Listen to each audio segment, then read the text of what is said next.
우리에게 주시는 하나님의 말씀은 요한계시록 14장 14절로 20절 말씀입니다.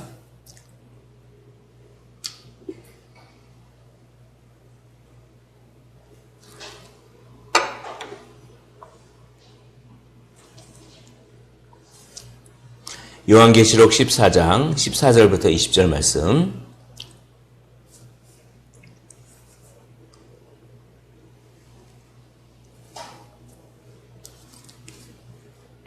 우리 다 찾으신 줄로 알고 한 절씩 교독하시고 마지막 절은 함께 읽도록 하겠습니다.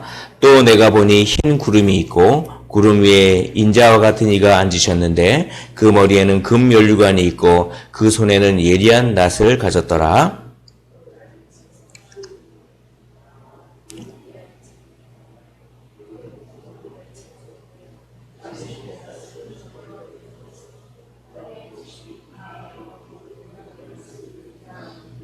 구름 위에 앉으신 이가 낫을 땅에 휘두르매 땅의 곡식이 거두어지니라.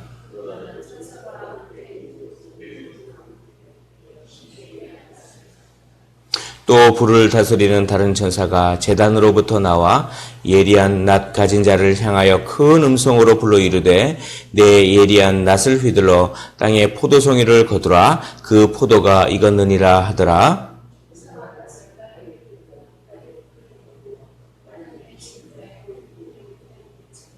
20절을 함께 읽겠습니다. 성 밖에서 그 틀이 밟히니 틀에서 피가 나서 말 굴레까지 닿았고 1600 스타디온에 퍼졌더라. 아멘. 예, 오늘 말씀은 마지막 어떤 역사의 마지막에 일어나는 심판에 대한 그런 내용입니다. 14장에서 보면 14장 1절을 보십시오. 14장 1절 보면 또 내가 보니 보라 어린 양이 시온산에 섰고 그와 함께 14만 4천이 서 있는데 그들의 이마에는 어린 양의 이름과 그 아버지의 이름을 쓴 것이 있더라. 이렇게 말합니다. 여기서 시온에 섰다라고 하는데 이 시온이 뭐냐면 하나님의 임재가 있는 곳입니다. 하나님의 임재가 있고 하나님의 통치가 있고 하나님의 다스림과 하나님의 은혜가 넘치는 임재와 은혜가 넘치는 이 시온에서 성도들은 안전과 보호를 받습니다. 그러나 안전과 보호를 받지 못한 그렇게 예수님을 믿지 않고 따르지 않는 사람들에게는 심판이 따릅니다. 여기 시온에 있는 사람들의 특징이 뭐냐면 이마에 어린 양의 이름과 그 아버지의 이름을 쓴 것이 있더라라고 하는 것이 특징입니다. 이마에 어린 양의 이름과 아버지의 이름이 있다라고 하는 그 말은 한마디로 아버지의 형상, 예수 그리스도의 형상, 예수 그리스도의 성품에 참여하는 자다라고 하는 그런 뜻입니다. 예수 그리스도의 형상에 참여하는 자고 예수 그리스도의 능력으로 인내하는 자다. 이렇게 이야기를 합니다. 그 반면에 이마에 짐승의 표가 있다라고 하는 그런 또 다른 무리가 있습니다.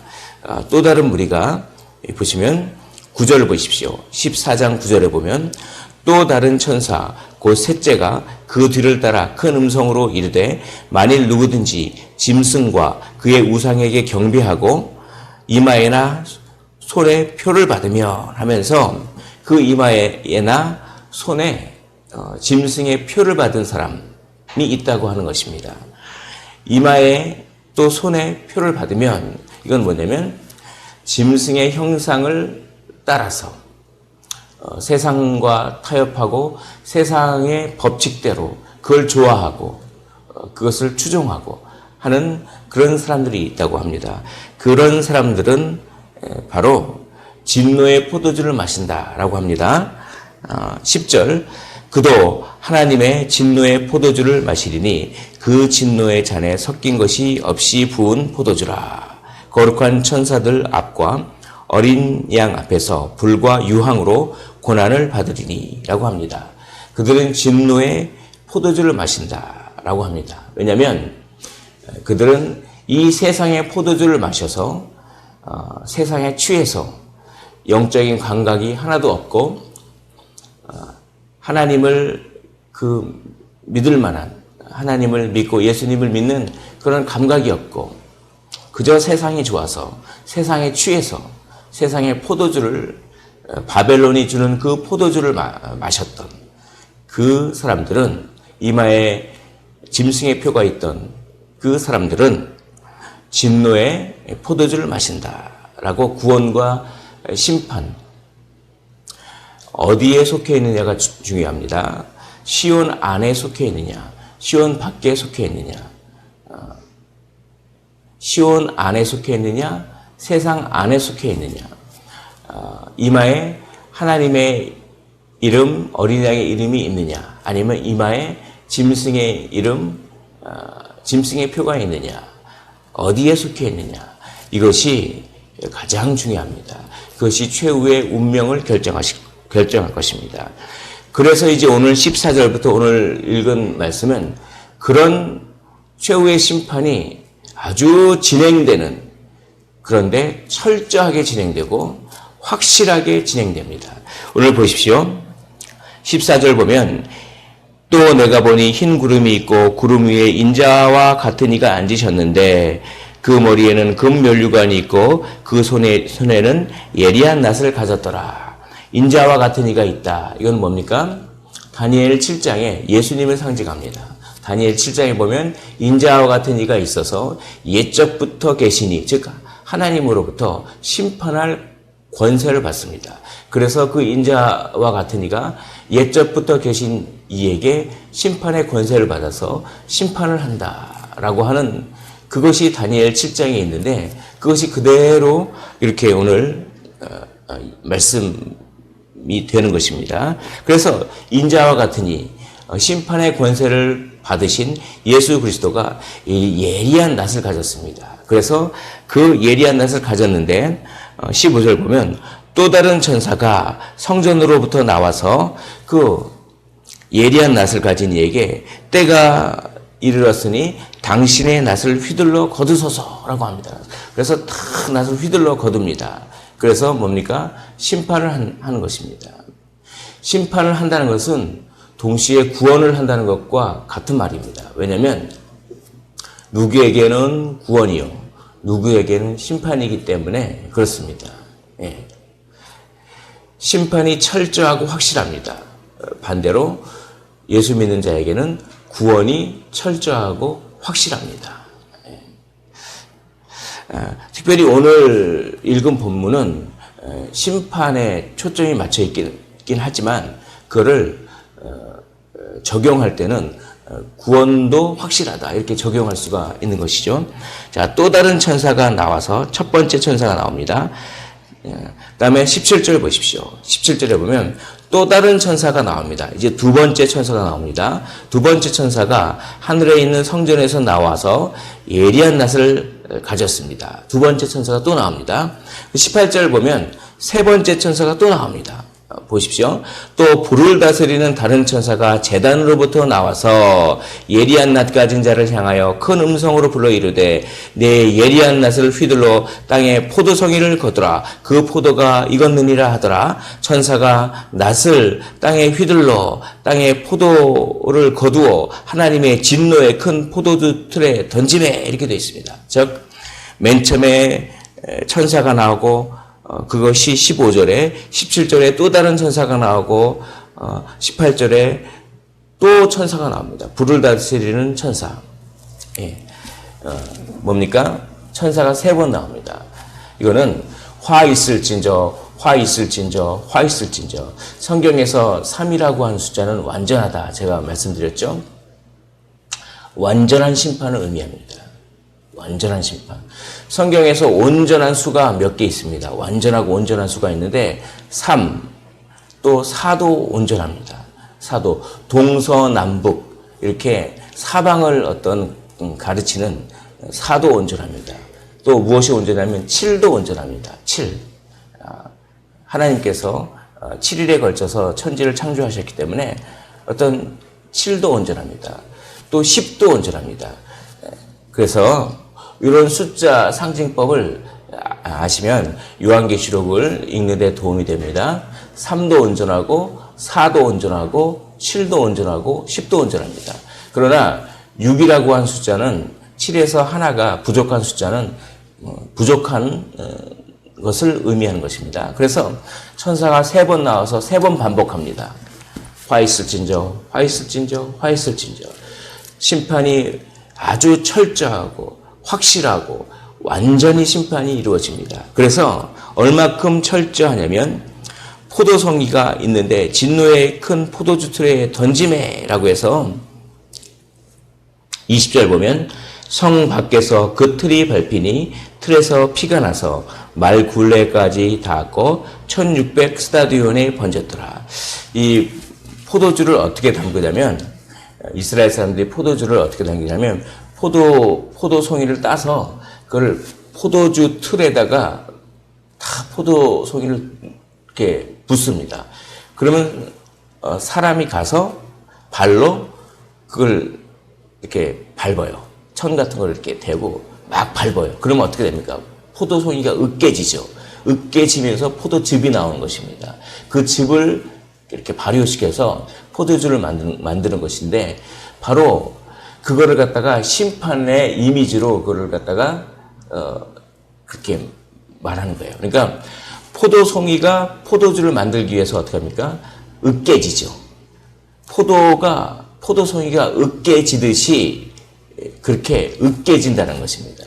하나님이 진노의 발로 밟으셔서 완전히 으깨져서 포도주, 그 빨간 포도물이 막 이렇게 퍼져나가듯이 피가 막 퍼져나가는 그런 이미지로 심판이 아주 철저하고 심판이 아주 확실하다. 너희들이 세상의 포도주를 마셨느냐? 그러면 하나님의 진노의 포도주를 마실 것이다. 화가 있을진저, 화 있을진저, 화 있을진저. 천사가 3번 반복하면서 철저한 그 심판. 근데 이 포도물이, 그 핏물이 얼마나 많이 나오든지 1600 스타디온에 걸쳐서 이 핏물이 막 퍼져나옵니다. 얼마나 피가 많은지. 1600 스타디온은 약 300km입니다. 생각을 해보십시오. 300km면 여기서 어디까지입니까 도대체? 여기서 대전 넘어서 핏물이 흐르는데 300km가 핏물이 흘리듯이 그렇게 엄청난 심판이 있다. 이 1600 스타디온은 이게 300km인데 300km 정도 되는데 이것은 또 완전한 심판을 의미합니다. 1600이라고 하는 것은 어떻게 상징합니까? 4 곱하기 4. 4는 온전하다고 했죠. 이 방향에서 나오는 동서남북. 그러니까 4 곱하기 4면 온전하다. 또 10 곱하기 10 하면 1600이 나옵니다. 4 곱하기 4 곱하기 10 곱하기 10 하면 어떡합니까? 온전한 것입니다. 10도 온전하다고 했죠. 온전한, 완전한 핏물이 흐를 것이다. 완전한 심판이 흐를 것이다. 이렇게 화 있을진저, 천사가 3번 나오고 1600 스타디온에 걸쳐서 이 포도송이가 으깨져서 하나님의 진노의 발로 밟으셔서 그 핏물이 1600 스타디온에 퍼질 정도로 심판이 철저하다.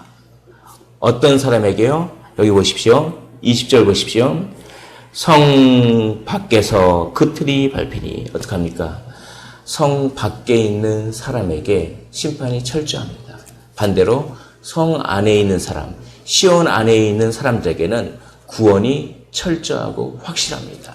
어디에 속해 있느냐가 중요합니다. 이마에 어떤 이름이 이마에 새겨져 있는지가 중요합니다.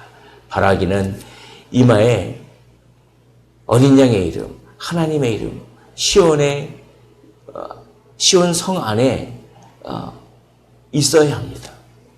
그러나 이마에 이 세상이 좋아서 세상의 포도주를 마시고 세상에 취해서 이마에 짐승의 표가 있고 성 밖에 있는 사람에게는 1600 스타디온에 걸쳐서 피가 흐르는 그런 철저한 심판이 있다라고 오늘 분명히 예수님께서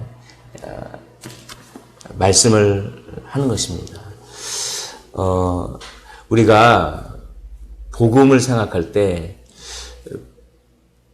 복음을 어떻게 생각하십니까? 요한계시록에는 우리가 복음에 대해서 조금 더 깊게 생각을 해야 된다는 것을 이야기합니다.